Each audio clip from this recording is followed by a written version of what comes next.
Hello and welcome to another feature film edition of the Talking NorCal podcast, Active NorCal's official podcast. I'm your host, Zach O'Brien. With me here, as always, it's Bob, the bald-headed bear. How you doing, Bob? I'm good. I'm glad that you brought that up because that's definitely a topic we will be talking about later, the bald bear. And unless you've seen this movie recently, you probably have no idea what we're talking about.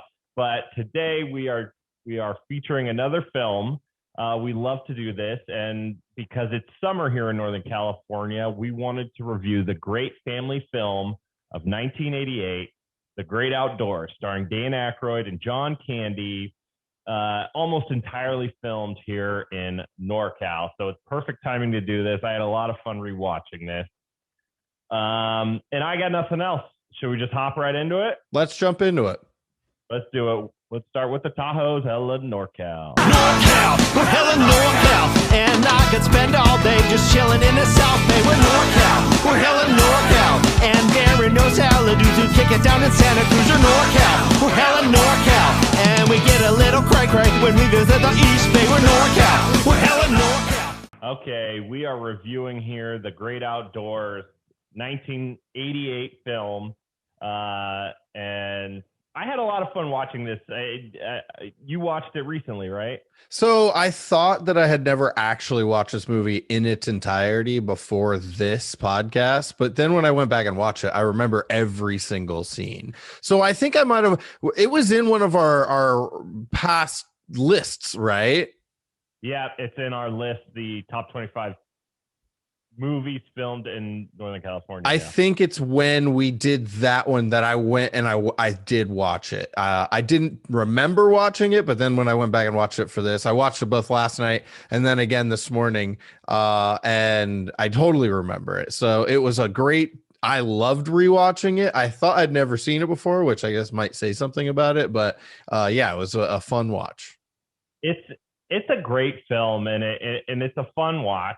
And if you haven't seen it, let me give you, here's the quick overview, the explanation or the plot overview here. Nostalgic about the good old days in the honeymoon cabin, the patriarch Chet and the Ripley family set off to the idyllic woods of Wisconsin for the summer vacation. Now, they say it's Wisconsin, but we know looking at it, it's Northern California. However, their plans for a peaceful family bonding in the heart of the untamed nature will be thwarted when the high-rolling brother-in-law Roman and the snotty Craig family decide to crash the party.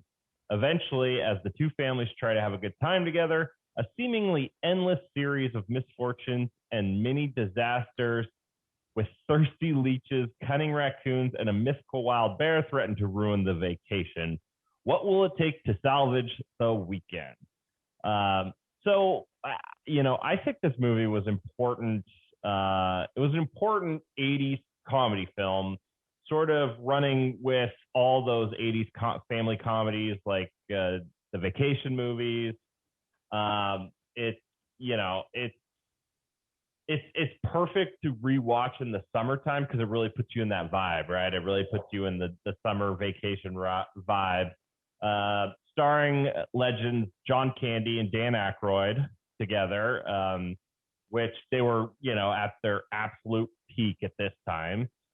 And what are your, before we hop into all the vitals of the movie, what's your initial reaction? What was the vibe you got for it from this 1988 classic? So the vibe that I took away is that while I know it wasn't filmed there, it felt like it was filmed at Macomber Lake. Now, you and I have a history of Macomber Lake. We used to go there for summer camp as kids, and we always loved it. We always loved going there for summer camp. And this area it was a lake, kind of similar in size, maybe a little bit smaller than Macomber Lake, it looked like, but it just had that same kind of feel to me. And the vibe of the movie is John Candy going to, seek out the nature, the beautifulness that is Northern California nature, the same way that we were when we were kids, when we were going to Lake Macomber. Similar things. There's a lake full of leeches. There's a lot of outdoor animals, let's say. And so it's also clearly filmed in Northern California. You know, being that we grew up here, it's very easy to just recognize the neighborhood and just the trees and the rocks and the water. It's very clearly Northern California. So the vibe to me reminded me of just going to summer camp at Lake Macomber as a kid.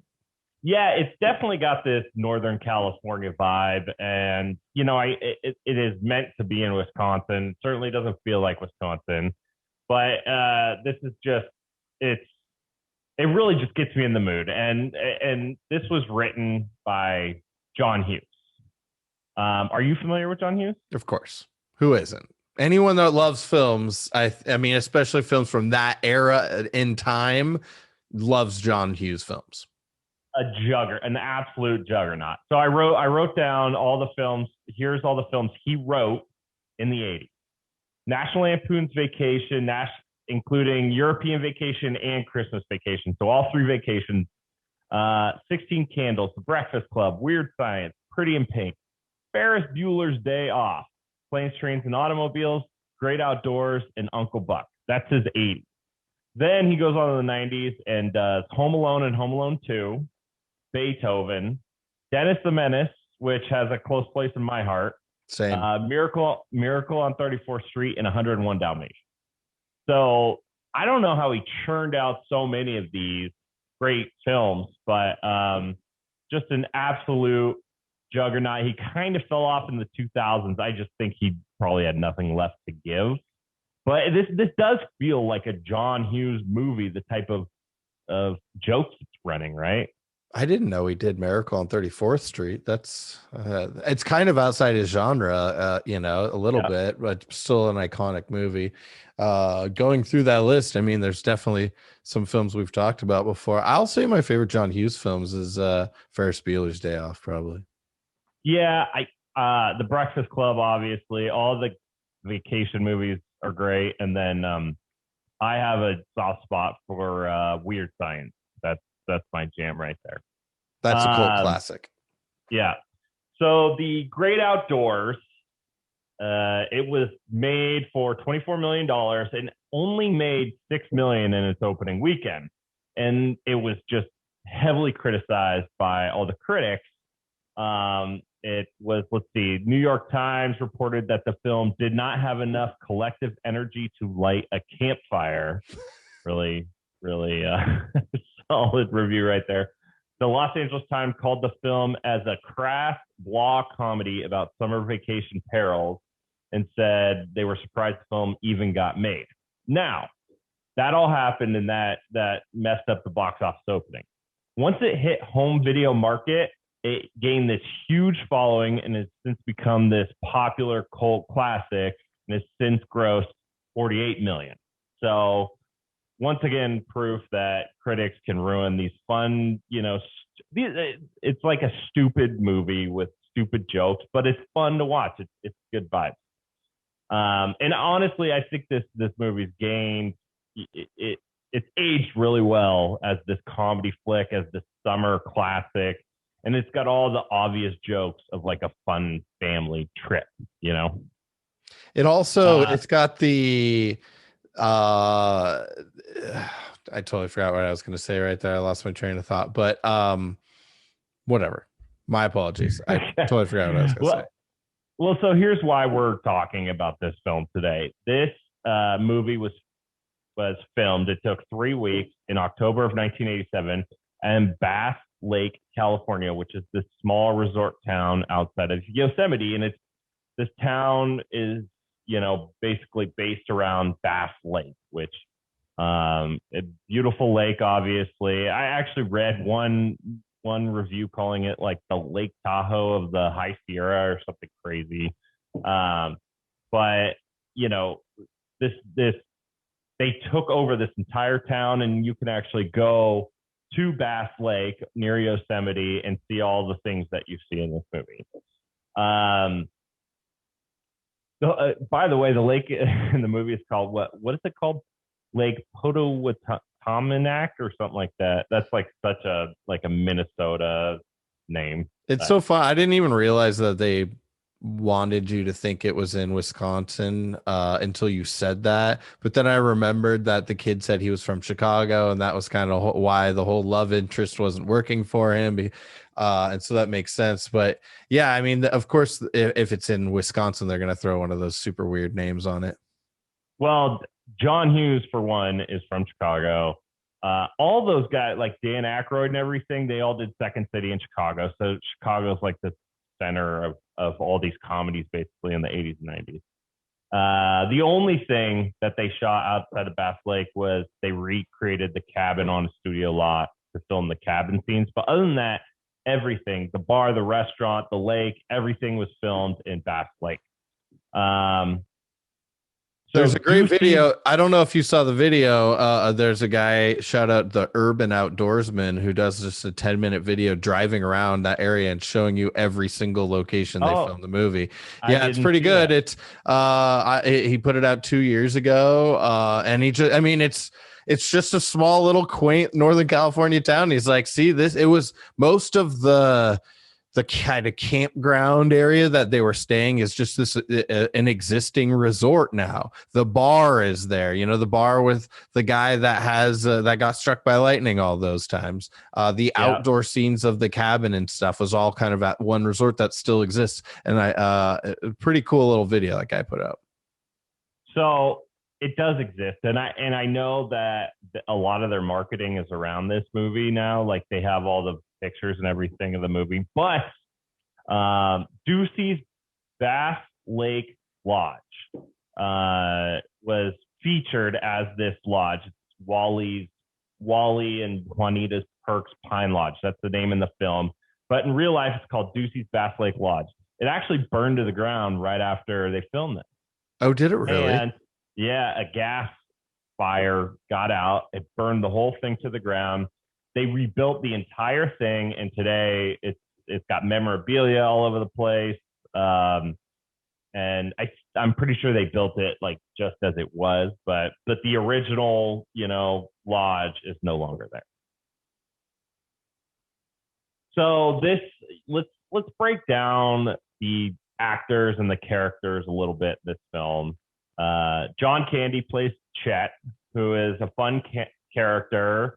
He's our dad. Nice guy, always just trying to do positive, fun things. Outdoors, 2 sons, Yeah. Although, John Candy's really big in this movie, and obviously he died 6 years later in 1994. So it's kind of weird for someone like to go back to these movies and see John Candy because, he was a big deal back then, and we really didn't get, I guess, the full potential out of him. It's similar to Chris Farley. Now that they're gone and they left us before we thought, that every single piece of art that they've ever put out is something that we now reflect on as something that we should have appreciated more when we had it. And so that's why it's kind of one of those cult classics. Anything with John Candy in it is just an iconic film that everyone reveres because everyone loved and respected John Candy. Uncle Buck, Planes, Trains, and Automobiles. Yeah. The guy in Home Alone. That might be my favorite character. Yeah. Dan Aykroyd plays Roman, the brother, and he's sort of I don't even know I guess he's the antagonist a little bit in this. We all know a guy like him, like Roman. He's trying to constantly show off how awesome he is. He's got so much money, and his life is so much better than everyone else's, which sort of comes to through some sort of fruition at the end of the movie. Dan Aykroyd's sort of doing his Callahan impression in this movie from Tommy Boy. It's kind of the same thing as Chicago, the deep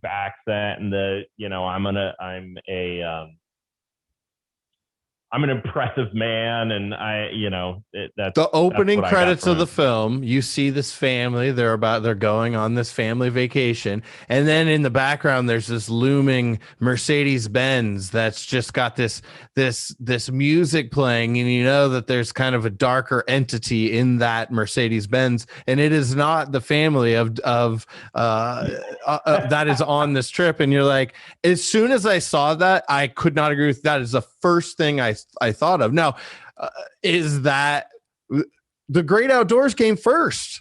So it's like Callahan came later, and so maybe that Callahan character was kind of roughly based on this Roman character. Now, I have a lot to say about Roman as a person, as a character, but I don't want to get too ahead of ourselves, so I'll probably save that for a little bit later.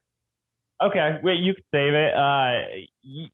Yeah, I think he did that impression in a lot of different things, if I'm being honest. And just since he was like, he was in Second City and did all of the Chicago stuff, he probably found those like Midwestern guys with that accent. And sort of he's also a Saturday Night Live guy. They develop these characters and they kind of just run with those. That it's a very similar character, and why not? It's a successful one. It's an entertaining one.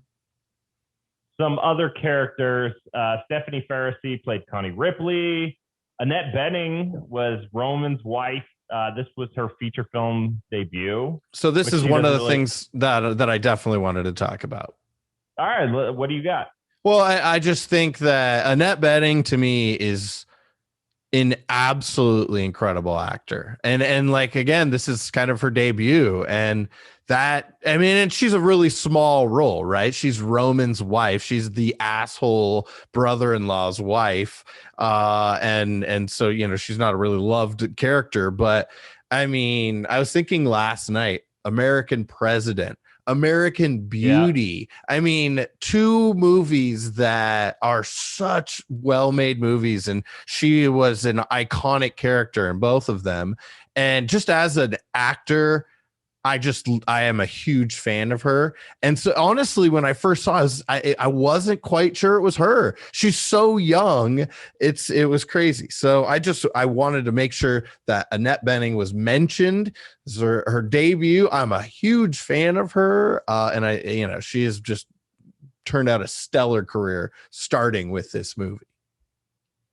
Robert Prosky played Wally.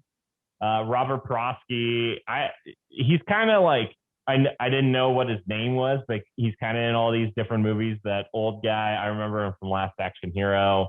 I love that guy. Last Action Hero. Yes. The guy at the movie theater. Last Action Hero. Yeah. The oldest son, Buck Ripley, I couldn't put my finger on what he was from. He's played by Chris Young. Do you know what he's from? He's the main kid in the movie PCU. The freshman. The freshman. Pre-frosh. Yep, the right. Pre-frosh. Yep, that's exactly right. And then I don't have these girls' names, but they crack me up throughout the film. The twins. The twins are, who's Roman and who's Roman's kids. They are Village of the Damned twins. They're hilarious. And I'm sure we'll talk about them a little bit more later. Village of the Damned is exactly what I thought of. And I will say that, there's a whole scene where Chet, John Candy's character, is telling a scary story. And that it's definitely overdone. At the end of it, Dan Aykroyd's character was like, wow, why'd you have to scare me like that? It's like, there's no like scary stories that scare adults like that anymore. So that was a little iffy, but it was a scary story about bears, and then Dan Aykroyd goes into his twin daughter's room to comfort them and tells them an even scarier story. And the next morning, like right after that scene, it cuts to like the next morning and everyone's sleeping soundly, and then there's those two redhead twins that are just eyes open, beating, and I laugh hysterically when I saw that. Yeah, they really don't have, those girls don't have any lines during the film until the very end. So they're kind of just standing there as like, it's Village of the Damned, where they're silent. They're just standing side by side the whole film, and they're trying to look creepy, right? So just a great choice for for John Hughes to just put those in. Let's talk about some fun scenes here. So the best scenes in the film. I've got a bunch written down. Let's just go back and forth on this. How about that? So you have to start with the ski scene. The ski scene where he's water skiing. That's my favorite scene. Just ripping. And yeah, he's trying to teach his son how to water ski, and he tells him if anything goes wrong, just let go of the rope. And of course, instead, he gets pushed out there and he skis all around the lake. He's going off jumps. John Candy skiing like that is a little hard to believe, but it was classic like comedy shtick and awesome stuntman work too by that water skier. 100%. That was clearly a professional water skier, and like. Again, like every single scene seemed familiar, but as I told you before, I didn't think I'd ever seen this movie. But as soon as like this scene is coming together, and I'm like, I know exactly what's about to happen right now. I mean, like if you're teaching your son how to water ski, but you're on a dock, you don't actually have to put the skis on yourself. Right. It was a classic late 80s, like, what is about to happen, even though you don't. And he ended up at the very beginning too. It was perfect. He did a full loop around the lake, 1 foot, off jumps. And then he ends up perfectly right at the shallow end, right where he began. It was a little too perfect, a little far-fetched, but very entertaining. Very far-fetched. For John Candy even have the muscle to hold on like that is crazy. But I just like how you get to see sort of the entirety of the lake, right? And you get to see all these different boats, including featuring the famous Suck My Wake boat, which is like the greatest name of a terrible boat. But no, I just love that scene. What do you have?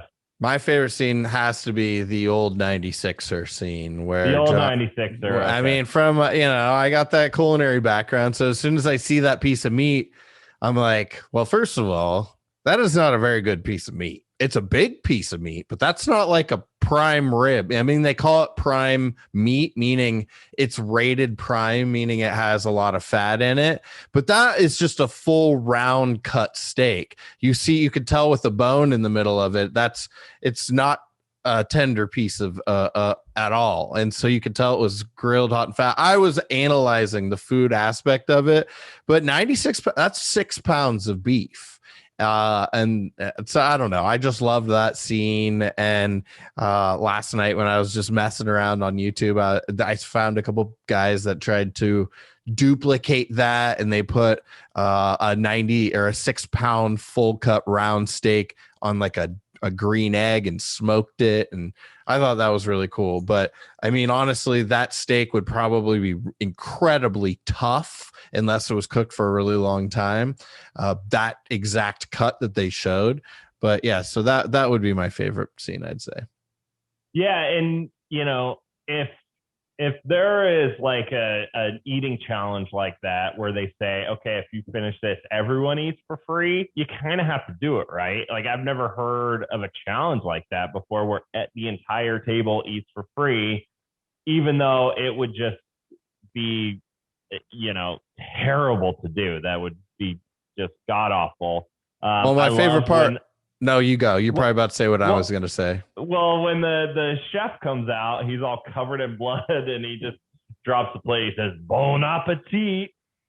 I love that part. Have you ever done like an eating competition like this? You know that I can barely eat anything, so absolutely not. No, I mean, even when we were filming like eating NorCal stuff, I would have like 3 bites on film and you would eat the rest of it. I have a very little appetite, but my favorite part of that scene is after when he's like down to the gristle, like the chef's like, no, he's got to eat the gristle. And you can see John Candy is just like, no, please, no. And then they add in a voiceover of Dan Aykroyd negotiating with the chef saying, if I could get a cheesecake in him, could we get a couple shirts for the kids too?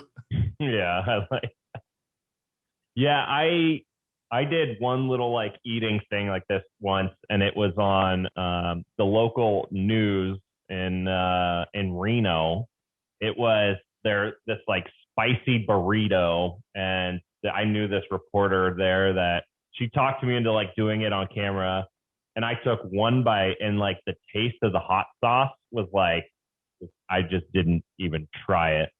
And I took one bite and I stopped. I'm like, I'm not going to do this on live TV. And the guy next to me ate the whole thing and puked on live TV.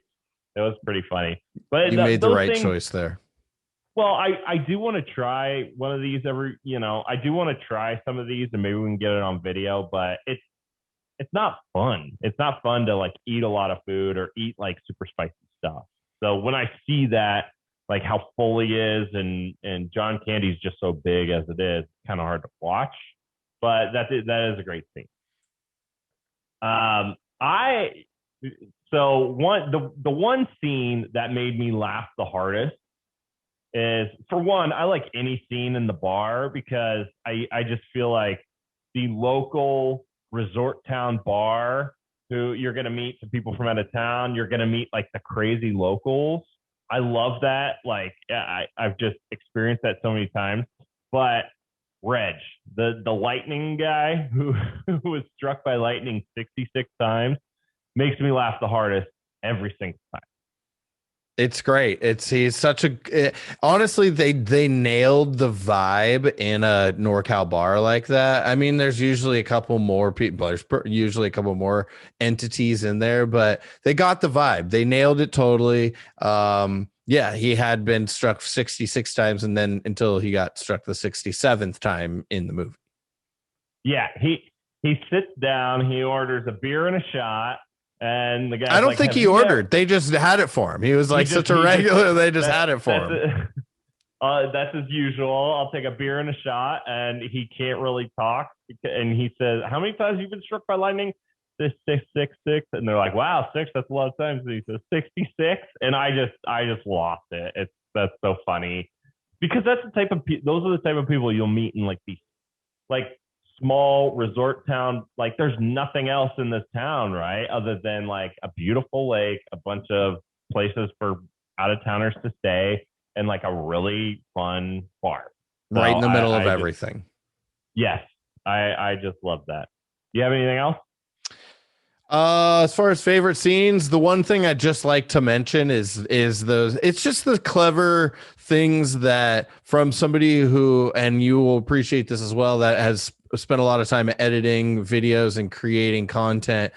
The raccoons with the captions at the bottom, I thought were great. I mean, you just have raccoons stirring about trash that's not fun, but when you actually putting like what the conversation between the raccoons, that was hilarious. So that I just wanted to make sure to mention that's not one scene, it's a couple scenes, but they're like, oh, these guys must be from Chicago, and it's just that I laughed at that every time as well. I have this marked down to talk about later, but let's just, I love that how they realize that it's out of towners staying at this place, and they realize that they could just take full advantage of them. It kind of reminds me of like Bears in Tahoe. They're like, you're in their home, basically. They live there. They're like, oh, these dumbasses, like they don't know how to take care of trash. We're going to eat big this week. And just the type of stuff they're saying, they're like really smart. I did love the raccoons as well. I also had written down, I love the old man's birthday where the kids are taking a picture with him, and he's dead. Yeah, one of my notes is dead Mr. Tompkins' birthday party is definitely, all the kids hilarious. Are posing with him, and he's literally dead. Well, Wally said, oh, yeah, he died on the drive over here. I just thought that was hilarious. And did you watch the closing credits? Yeah, but maybe not. Maybe I missed something. No, it's just really good. It's like a big party in the bar, and Dan Aykroyd is doing like the craziest dance moves. I really enjoyed the closing credits. That's all I had. Do you have anything else for scenes? No, not really anything that jump. I mean, obviously, like you have the big plot scenes with like the end and the bear scenes with the bald bear and some kind of ridiculous scenes, but I wouldn't call those my favorites. But they did exist. I have those written down for later. Yep, yeah. Mm-hmm. What did you like about the movie? I guess I'll start with this. This movie, I think it just has all the summer tropes that I just love and that remind me of summer vacations as a kid. You have the young romance, the ski scene, you have the scary story, you have the bat attack, of course, the eating contest, and then at the end you have a daring rescue. It just has everything, and then it just includes all these like sophomoric jokes that you really just can't get away with anymore. These politically incorrect jokes that are fantastic, and that's if there's any reason to go back and watch these old comedies, it's these jokes that you can't get away with anymore. That was the number one thing I just loved about rewatching this movie.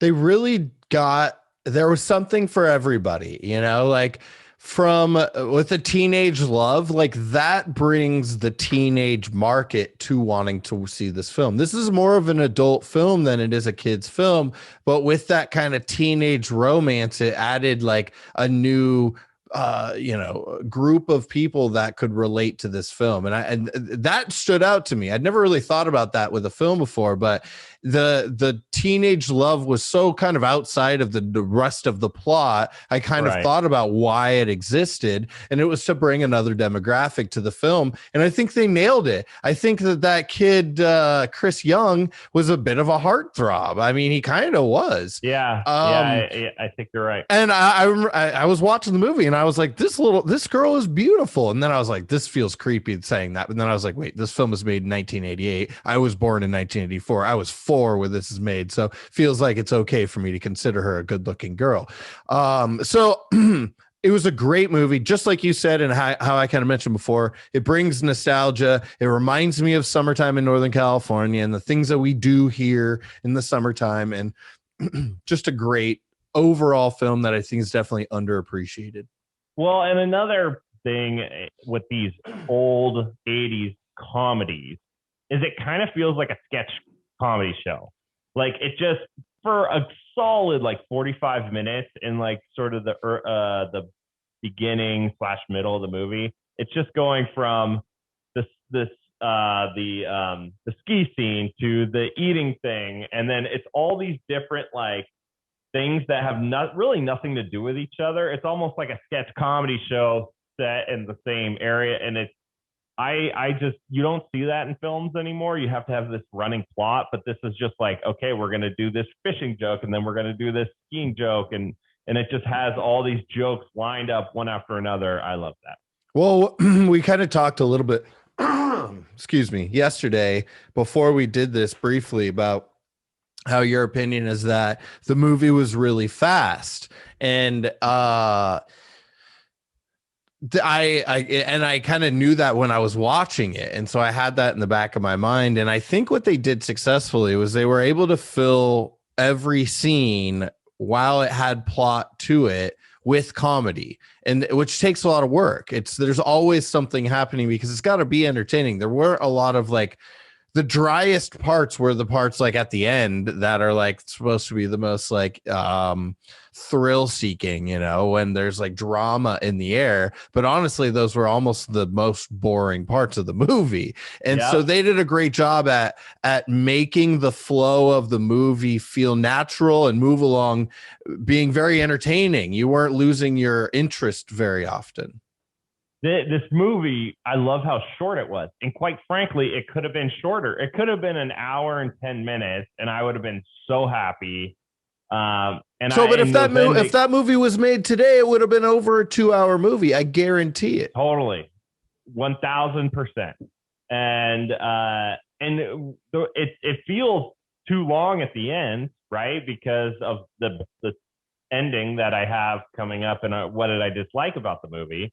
But it's just so short, and you sort of just get to it. I mean, there's not a ton to the plot, right? They kind of like put the plot in just so they could tell these outdoor jokes. It's one of those that if you're one to predict the ending of a movie, it's incredibly easy to do. You know, and I don't want to get too ahead of ourselves, but they set it up to where this old man, Wally, you know, it's clear red flag. Like if you're paying attention to the plot and you're looking to how this movie is going to end, ding, ding, ding, ding, ding, when he finds those girls in the cave and brings them back and like, oh, maybe you should watch your kids instead of letting them walk about the woods by themselves. It was one of those, but again, those parts of the movie were the least entertaining.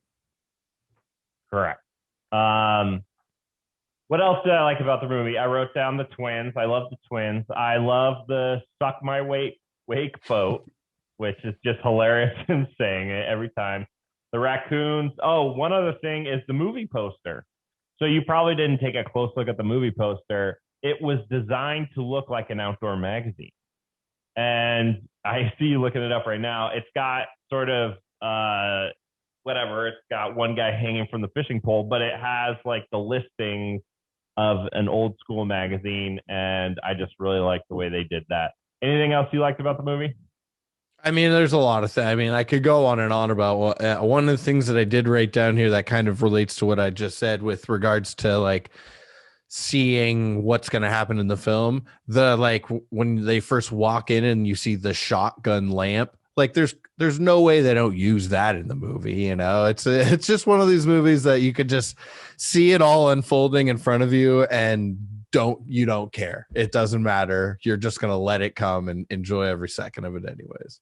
Although that lamp happened during the worst point in the movie, I thought it was really funny. He just grabbed the lamp to shoot it. No, plugging it in was the funniest part. Plugging it in, yeah, that was hilarious. Okay, so what did we dislike about this movie? So the ending, we've mentioned it. So it felt like they wrote 3 different endings and just used all of them. Like, so you have the money thing, right, where Roman leaves and then comes back. You have the girls getting lost, and then the bear. And it feels like 3 different endings. And I even read that there was a completely different ending where this big fish drags the girls around the lake, but their animatronic fish wouldn't work, so they had to write a new one. And maybe that's why it's so poor.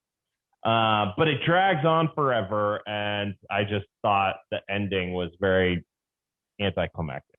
Yeah, again, that's the most boring, like least entertaining part of the movie, where, you know, I found myself like having to put my phone down, realizing I was paying more attention to social media than the movie that I was literally trying to watch so I could talk about. They could have definitely wrapped it up a little bit faster. You know, the idea that they had the animatronic fish as the idea, and that kind of fell through. That makes sense because it does feel a little bit of like an empty ending. Or, I mean, it was okay, but it wasn't. Yeah, I mean, it was the worst part of the movie was the ending. But you don't watch that movie to see like a happy. It was a happy ending, but yeah, it was poorly done, and you could tell that it probably was a plan B or C. Right. And another thing I didn't like, which is sort of connected here, the portrayal of bears, which, as we're learning now, we can't vilify bears as much. I mean, you see all the stuff in Tahoe that happens all the time. And in fact, just recently a guy had to shoot a bear in his Tahoe cabin he was visiting. But this portrayal of bears in their evilness and all that stuff, I just didn't think, even though I love like the politically incorrect stuff, and I didn't like that at all.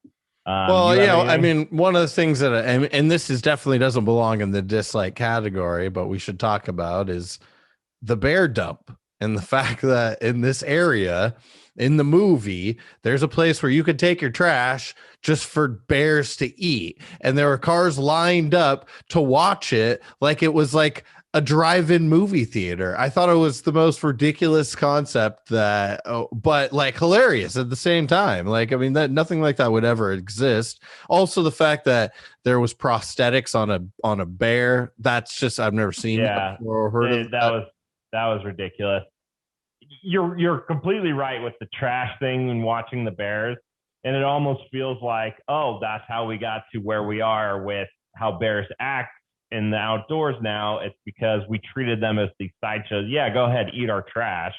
And now guess what? They're breaking into homes and they're, putting a lot of people in danger because we leave our trash out. So I didn't like that part. I will say, anything else? I watched the movie again today, and when you watch a movie a second time, especially in a short time period, in fact, it was on in the background. I was like cooking food and stuff and just getting stuff going on. I realized that Dan Aykroyd's character is like among the biggest assholes in like film history. Like so the plot of the movie is this family goes on vacation and his brother-in-law brings his family and just basically steals this other family's vacation.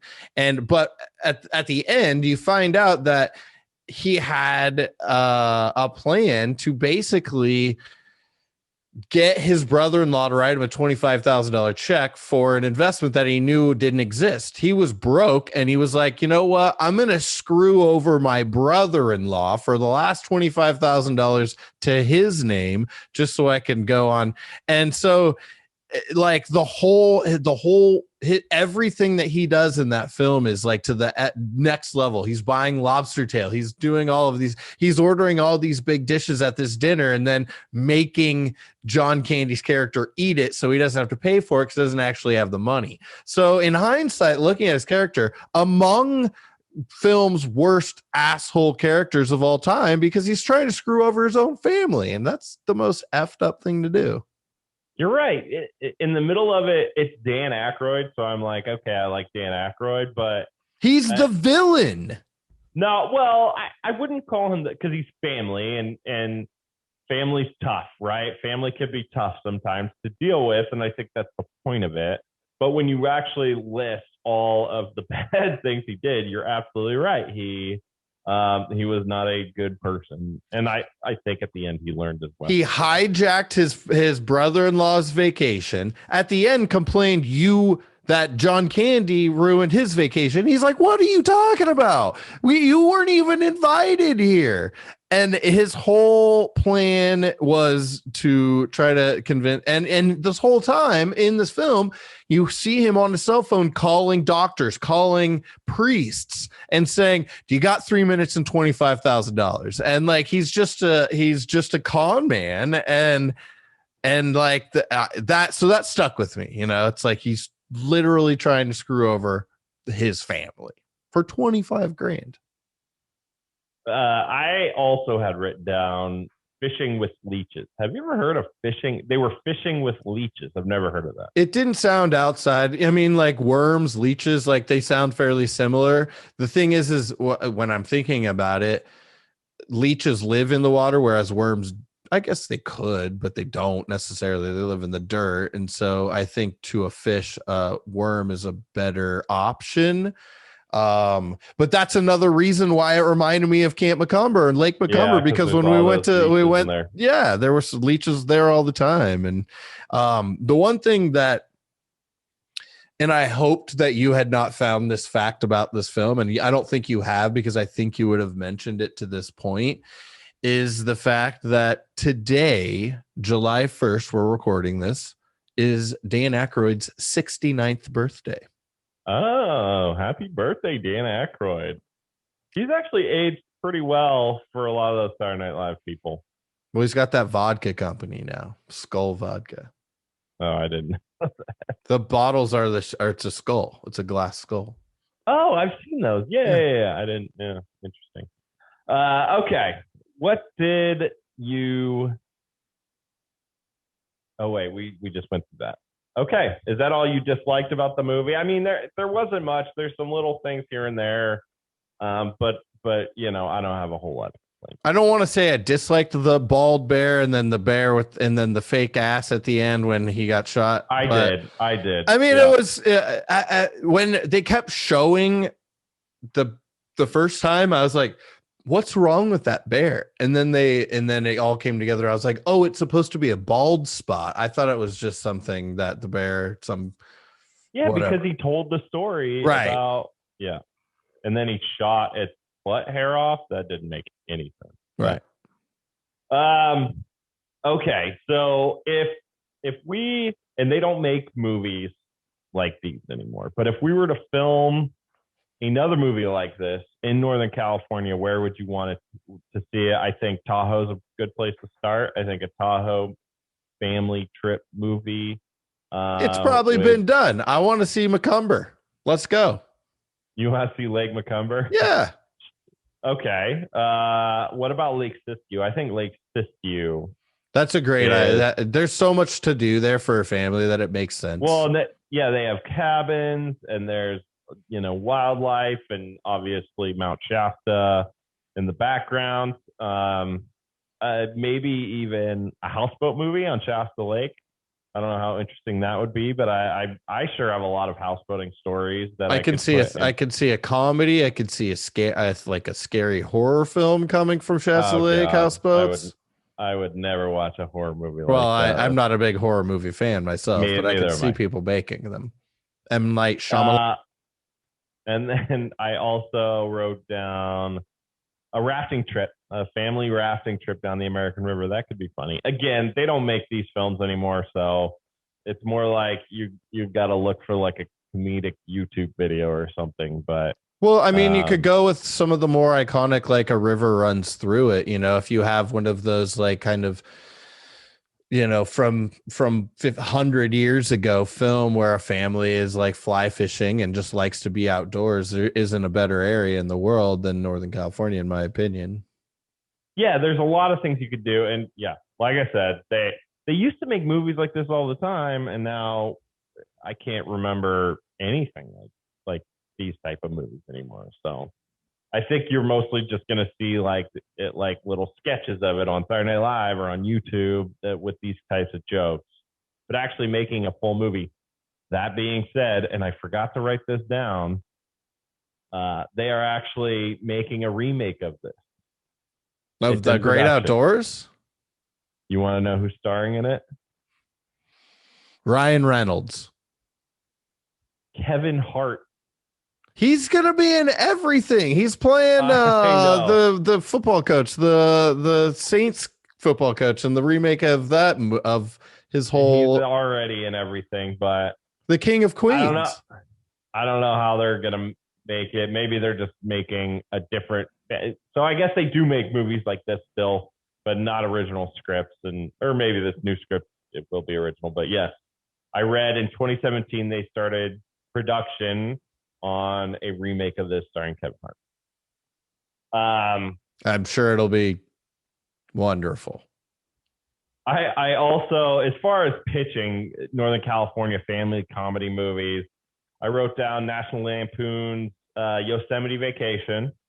I think that could be great. If you think about when in Vegas Vacation, when he's at the Hoover Dam and he's like climbing, he could do that on Half Dome instead. That could be funny. What if they did something that was kind of similar to like Beer Fest, but it's in Boonville? That's a good one. The Boonville Beer Festival film. I like that. I also wrote down, I want to see a family go camping on the North Coast and deal with both Bigfoot and pot farmers. I think that would make for a great comedic action. Bigfoot and pot farmers. Okay, sure. Yeah, that's all. Those are my Northern California family comedy movie pitches. That's all I got. I mean, there's a lot. I mean, the movie like Wine Country, I think it's called. Awful, terrible movie, but I think there's a lot of movies that could be made in the wine country, similar to, weed country. There's a lot of things that you could do with that, both comedy wise, drama wise. I mean, you have the Sidewayses of the world. That was Napa, Sonoma. I guess that could be, it's not like a best movie filmed in Northern California, but that wine, what's it called? I think Amy Poehler's definitely in it. Wine Country. Wine Country. I never think of that when I'm thinking about movies in Northern California. Oh, that movie's garbage. It's so terrible. It's terrible. They could have done it so much better. And, I have a theory behind those types of movies. It's the Adam Sandler theory that these women get together and they're like, hey, how about we film in Napa and just spend like a month in Napa filming, and we could just and they're all like friends, and just hang it. It's the Adam Sandler. That's why all his movies are filmed in I think it made money. I watched it and it was cringe all day for me, but it was on Netflix. So they don't actually do like money numbers. Yeah, but they sell the film to Netflix. Oh, very true. Yeah. You're right. Yeah. So there's a lot. I would like to see some more fun comedy movies coming out of NorCal, and maybe I just got to write it, I guess. Well, and we've talked about it before. It's a great place to shoot because it's close to LA. It's different looking than LA. And so that's why we've been able to have multiple podcasts about films shot in Northern California because it's proximity to LA. It just makes sense. So I'm sure we're going to continue to see films filmed here. And so we'll continue to do this. I need to write my Lemurian movie. I got a movie guy, so let me know. I need a full epic franchise like the Avengers, except Lemurians. I need to do that. I'm in. Okay. Did we miss anything in this movie? Okay, my list. The old 96er talked about. I talked about what a scumbag Roman is. I talked about the shotgun lamp. I could talk about the bald bear, the bear dump, the raccoons with subtitles, dead Mr. Tompkins' birthday party, and the fact that today is Dan Aykroyd's 69th birthday. I checked everything off my list. All right. Overall, great to rewatch. Really good scenes in Northern California. Bass Lake, if you want to go on a little vacation and walk back through this, watch the film, then go on vacation out there. I think we need to do that. Maybe shoot a video out there, go re-step the great outdoors. But I had an awesome time watching it again. And that does it. This is a short, fun, sweet episode of the Talking NorCal podcast. Be sure to subscribe to us wherever you get your podcast. We'll probably be back next week with a more newsy podcast with an interview. And so look forward to that. We're also on YouTube. Go subscribe to our YouTube pages, Active NorCal and Talking NorCal. We post all of our highlights on those, as well as social media. Go follow us. We're everywhere. We appreciate your support. And remember, stay active. NorCal, we're hella NorCal, and I could spend all day just chilling in the South Bay. We're NorCal, we're hella NorCal, and Darren knows how to kick it down in Santa Cruz. Or NorCal, we're hella NorCal, and we get a little cray-cray when we visit the East Bay. We're NorCal, we're hella NorCal, and we get a little mental when we visit Sacramento.